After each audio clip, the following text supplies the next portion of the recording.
ओम शांति। 10 अक्टूबर 2023। आज के मुरली के कुछ मुख्य पॉइंट्स है। बाबा कहते कि प्रभात का समय बहुत अच्छा होता है, उसी समय मन और बुद्धि से बाप को याद करो। फिर बाबा ने कहा कि सूर्यवंशी राजधानी की प्राइज़ लेना है तो हमें बाप की पूरा मददगार बनना है। फिर बाबा से दुआएं मांगनी नहीं है, हमें अपनी पुरुषार्थ करते रहना है। फिर बाबा कहते कि सर्विसेबल बच्चा बनो, बाबा की राय पर चलते रहो। और बाबा ने कहा कि अपना समय बर्बाद नहीं करो खाने पीने मौज मस्ती में, बाबा के मददगार बनो। तो आज शुरू करते हैं आज की मधुर महावाक्य।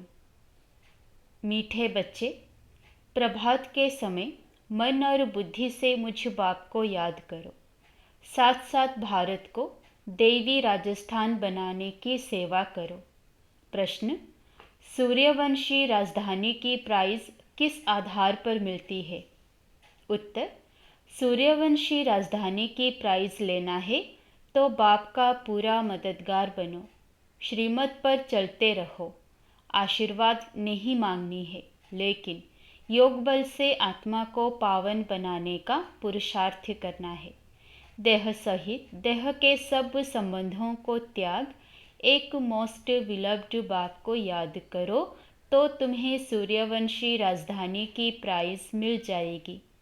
उसमें पीस, प्योरिटी, प्रॉस्पेरिटी सब कुछ होगा। गीत, आखिर वह दिन आया आज। ओम शांति। ओम शांति का अर्थ तो तुम बच्चों की बुद्धि में रहता ही है। बाप जो समझाते हैं वह इस दुनिया में सिवाय तुम्हारे और किसी को समझ में नहीं आएगा। वह ऐसे समझेंगे जैसे कोई मेडिकल कॉलेज में नया जाकर बैठे तो कुछ समझ ना सके। ऐसे कोई सत्संग होता नहीं जहाँ मनुष्य जाए और कुछ ना समझे। वहाँ तो है ही शास्त्र आदि सुनाने की बातें। यह है बड़े ते बड़ी कॉलेज, नई बात नहीं है। फिर से वह दिन आया आज जबकि बाप बेट बच्चों को राजयोग सिखलाते हैं। इस समय भारत में राजाई तो है नहीं, तुम इस राजयोग से राजाओं का राजा बनते हो। अर्थात तुम जानते हो कि जो विकारी राजाएं हैं उनके भी हम राजा बन रहे हैं। बुद्धि मिली है, जो कोई कर्म करते हैं वह बुद्धि में रहता है ना। तुम वॉरियर्स हो, जानते हो हम आत्माएं अब बाप के साथ योग रखने से भारत को पवित्र बनाते हैं और चक्र के आदि मध्य अंत की नॉलेज धारण कर हम चक्रवर्ती राजा बन रहे हैं। यह बुद्धि में रहना चाहिए। हम युद्ध के मैदान में हैं, विजय तो हमारी है ही, यह तो सर्टेन है। बरोबर हम अब इस भारत को फिर से दैवी डबल सीट ताज राजस्थान बना रहे हैं। बाबा चित्रों के लिए बहुत अच्छी रीति समझाते रहते हैं। हम 84 जन्म पूरे कर अब वापस जाते हैं, फिर आकर राज्य करेंगे। यह सब ब्रह्मा कुमार कुमारियाँ क्या कर रहे हैं?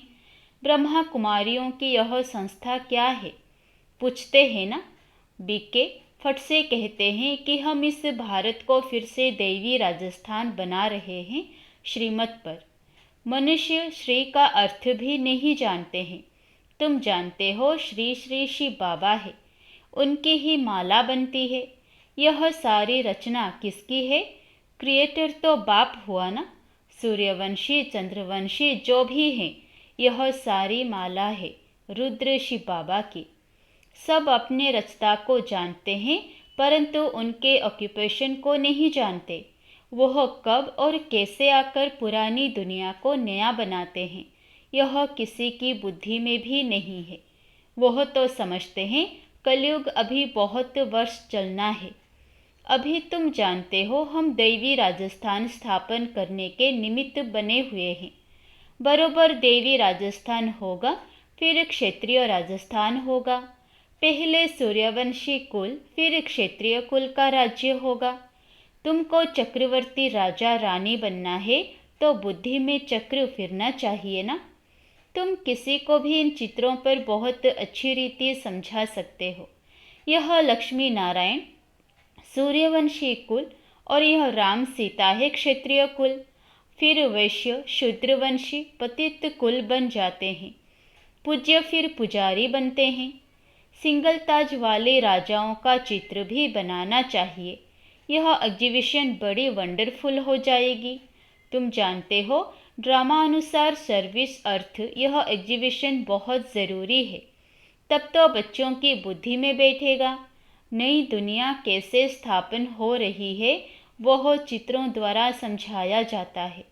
बच्चों की बुद्धि में खुशी का पारा चढ़ना चाहिए। यह तो समझाया है सतयुग में आत्मा का ज्ञान है, सो भी जब बूढ़े होते हैं तब अनायास ख्याल आता है कि यह पुराना शरीर छोड़ फिर दूसरा नया शरीर लेना है। यह ख्यालात पिछाड़ी के टाइम में आता है। बाकी सारा टाइम खुशी मौज में रहते हैं। पहले यह ज्ञान नहीं रहता है। बच्चों को समझाया है यह परमपिता परमात्मा का नाम रूप देश काल कोई भी नहीं जानते। जब तक कि बाप आकर अपना परिचय दे, और परिचय भी बहुत गंभीर है। उनका रूप तो पहले लिंग ही कहना पड़ता। रुद्र यज्ञ रचते हैं तो मिट्टी के लिंग बनाते हैं जिनकी पूजा होती आई है। बाप ने पहले यह नहीं बताया कि बिंदी रूप है। बिंदी रूप कहते तो तुम समझ नहीं सकते। जो बात जब समझानी है तब समझाते हैं। ऐसे नहीं कहेंगे पहले क्यों नहीं बताया जो आज समझाते हो। नहीं, ड्रामा में नोंद ही ऐसी है। इस एग्जीबिशन से बहुत सर्विस की वृद्धि होती है। इन्वेंशन निकलती है तो फिर वृद्धि होती जाती है। जैसे बाबा मोटर का मिसाल देते हैं। पहले इन्वेंशन करने में मेहनत लगी, फिर तो देखो बड़े बड़े कारखानों में 1 मिनट में मोटर तैयार हो जाती है। कितनी साइंस निकली है। तुम जानते हो कितना बड़ा भारत है, कितनी बड़ी दुनिया है, फिर कितनी छोटी हो जाएगी। यह बुद्धि में अच्छी रीति बिठाना है। जो सर्विसेबल बच्चे हैं उन्हों के ही बुद्धि में रहेगा। बाकी का तो खान पान झरमुई झगमुई में ही टाइम वेस्ट होता है। यह तुम जानते हो भारत में फिर से देवी राजस्थान स्थापन हो रहा है। वास्तव में किंगडम अक्षर भी रोंग है। भारत देवी राजस्थान बन रहा है। इस समय आसुरी राजस्थान है। रावण का राज्य है। हर एक में 5 विकार प्रवेश है। कितनी करोड़ आत्माएं हैं, सब एक्टर्स हैं। अपने अपने समय पर आकर और फिर चले जाते हैं। फिर हर एक को अपना पार्ट रिपीट करना होता है। सेकेंड बाय सेकेंड ड्रामा हूबहू रिपीट होता है। जो कल्प पहले पार्ट बजाया था वही अब बजता है। इतना सब बुद्धि में रखना है। धंधे धोरी में रहने से तो फिर मुश्किल हो जाता है। परंतु बाप कहते हैं प्रभात का तो गायन है। गाते हैं राम सिमर प्रभात मोरे मन। बाप कहते हैं अभी और कुछ भी नहीं सिमरो, प्रभात के समय मुझे याद करो। बाप अभी सम्मुख कहते हैं। भक्ति मार्ग में फिर गायन चलता है। सतयुग त्रेता में तो गायन होता नहीं। बाप समझाते हैं हे आत्मा, अपने मन बुद्धि से प्रभात के समय मुझ बाप को याद करो। भक्त लोग अक्सर करके रात को जागते हैं, कुछ ना कुछ याद करते हैं। यहाँ की रस्म रिवाज फिर भक्ति मार्ग में चली आई है। तुम बच्चों को समझाने की भिन्न भिन्न युक्तियाँ मिलती रहती है। भारत इतना समय पहले देवी राजस्थान था, फिर क्षत्रिय राजस्थान हुआ, फिर वैश्य राजस्थान बना। दिन प्रतिदिन तमो प्रधान बनते जाते हैं। गिरना जरूर है, मुख्य है यह चक्र। चक्र को जानने से तुम चक्रवर्ती राजा बनते हो। अभी तुम कलयुग में बैठे हो, सामने सतयुग है। यह चक्र कैसे फिरता है इसका तुमको ज्ञान है। जानते हो कल हम सतयुगी राजधानी में होंगे।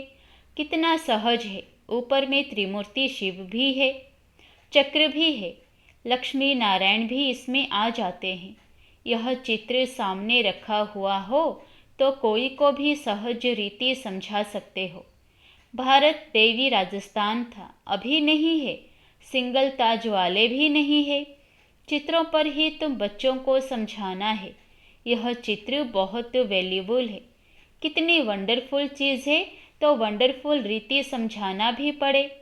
यह झाड़ और त्रिमूर्ति का चित्र भी सबको अपने अपने घर में रखना पड़े। कोई भी मित्र संबंधी आदि आए तो इन चित्रों पर ही समझाना चाहिए। यह वर्ल्ड की हिस्ट्री ज्योग्राफी है। हर एक बच्चे के पास यह चित्र जरूर होने चाहिए।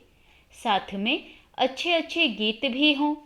आखिर वह दिन आया आज, बरोबर बाबा आया हुआ है, हमको राजयोग सिखलाते हैं। चित्र तो कोई भी मांगे मिल सकते हैं, गरीबों को फ्री मिल सकते हैं, परंतु समझाने की भी ताकत चाहिए। यह है अविनाशी ज्ञान रत्नों का खजाना। तुम दानी हो। तुम्हारे जैसा अविनाशी ज्ञान रत्नों का दान कोई कर नहीं सकता। ऐसा दान कोई होता नहीं। तो दान करना चाहिए। जो आए उनको समझाना चाहिए। फिर एक दो को देख बहुत आएंगे। यह चित्र मोस्ट वैल्यूबल चीज़ है, अमूल्य है। जैसे तुम भी अमूल्य कहलाते हो। तुम कौड़ी से हीरे जैसा बनते हो। यह चित्र विलायत में ले जाकर कोई समझाए तो कमाल हो जाए। इतना समय यह सन्यासी लोग कहते आए कि हम भारत का योग सिखलाते हैं। हर एक अपने धर्म की महिमा करते हैं। बौद्ध धर्म वाले कितनों को बोधि बना देते हैं, परंतु उससे फायदा तो कुछ भी नहीं। तुम तो यहाँ मनुष्य को बंदर से मंदिर लायक बनाते हो।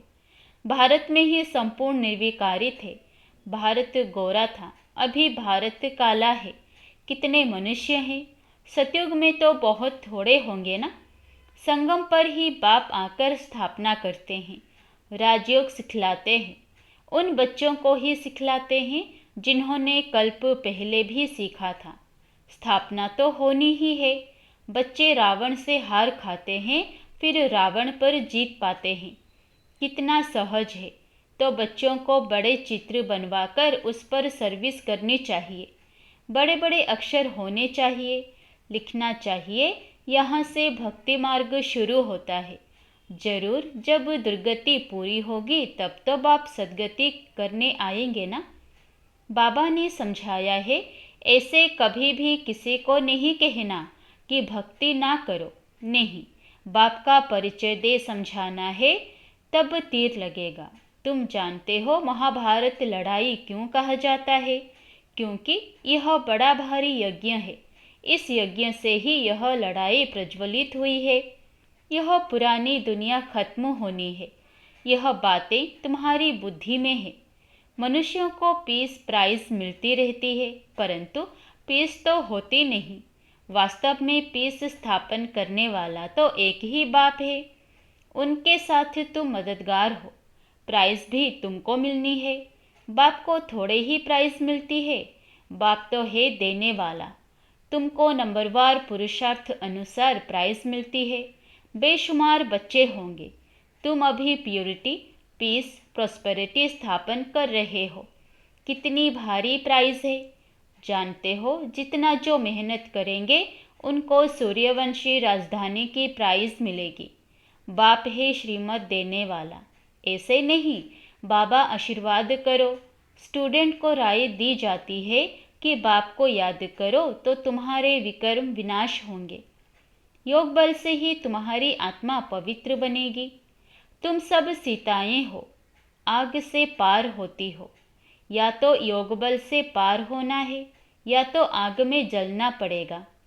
देह सहित सब संबंधों को त्याग एक मोस्ट विलव्ड बाप को याद करना है, परंतु यह याद निरंतर रहने में बड़ी मुश्किलात है। टाइम लगता है। गाया भी हुआ है योग अग्नि। भारत का प्राचीन योग और ज्ञान मशहूर है, क्योंकि गीता है सर्वशास्त्रमय शिरोमणि। उसमें राजयोग अक्षर है, परंतु राज अक्षर गुमकर सिर्फ योग अक्षर पकड़ लिया है। बाप बिगर कोई कह ना सके कि इस राजयोग से मैं तुमको राजाओं का राजा बनाऊंगा। अभी तुम शिव बाबा के सम्मुख बैठे हो। जानते हो, हम सब आत्माएं वहाँ परमधाम में निवास करने वाली हैं। फिर शरीर धारण कर पात बजाती है। पुनर्जन्म शिव बाबा तो नहीं लेते, ब्रह्मा विष्णु शंकर को भी पुनर्जन्म नहीं लेना है। बाप कहते हैं मैं आता ही हूँ पतित से पावन बनाने, इसलिए ही सब याद करते हैं पतित पावन आओ। यह एक्यूरेट अक्षर है। बाप कहते हैं हम तुमको पावन सो देवी देवता बना रहे हैं तो इतना नशा भी चढ़ना चाहिए। बाबा इनमें आकर हमको शिक्षा दे रहे हैं। इस फलों के बगीचे का बागवान बाबा है। बाबा का हमने हाथ पकड़ा है। इसमें सारी बुद्धि की बात है। बाबा हमको उस पार विषय सागर से क्षीर सागर में ले जाते हैं। वहाँ विष होता नहीं, इसलिए उनको वॉइसलेस वर्ल्ड कहा जाता है। निर्विकारी भारत था, अब वह विकारी बना हुआ है। यह चक्र भारत के लिए ही है। भारतवासी ही चक्र लगाते हैं और धर्म वाले पूरा चक्र नहीं लगाते, वह तो पिछाड़ी में आते हैं। यह बड़ा वंडरफुल चक्र है। बुद्धि में नशा रहना चाहिए। इन चित्रों पर बड़ा अटेंशन रहना चाहिए। सर्विस करके दिखाओ। विलायत में भी चित्र जाएं तो नामवाला होगा। विहंग मार्ग की सर्विस हो जाए। अच्छा, मीठे मीठे सिकिलधे बच्चों प्रति माता पिता बाप दादा का याद प्यार और गुड मॉर्निंग। रूहानी बाप की रूहानी बच्चों को नमस्ते। धारणा के लिए मुख्य सार। पहला, अविनाशी ज्ञान रत्नों का खजाना जो मिला है उसे दान करना है। अपना समय खाने पीने झरमोई झगमोई में व्यर्थ नहीं गंवाना है। दूसरा, कौड़ी जैसे मनुष्यों को हीरे जैसा बनाने की सेवा करनी है। बाप से आशीर्वाद या कृपा मांगनी नहीं है, उनकी राय पर चलते रहना है। वरदान, सेवा द्वारा प्राप्त मान मर्तबे का त्याग कर अविनाशी भाग्य बनाने वाले महात्यागी भव। आप बच्चे जो श्रेष्ठ कर्म करते हो, इस श्रेष्ठ कर्म अथवा सेवा का प्रत्यक्ष फल है सर्व द्वारा महिमा होना। सेवाधारी को श्रेष्ठ गायन की सीट मिलती है, मान मर्तबे की सीट मिलती है। यह सिद्धि अवश्य प्राप्त होती है, लेकिन यह सिद्धियां रास्ते की चींटियां हैं। यह कोई फाइनल मंजिल नहीं है, इसलिए इसके त्यागवान भाग्यवान बनो। इसको ही कहा जाता है महात्यागी बनना। गुप्त महादानी की विशेषता ही है त्याग के भी त्यागी। स्लोगन, फरिश्ता बनना है तो साक्षी हो, हर आत्मा का पाठ देखो और सकाश दो। अच्छा, ओम शांति।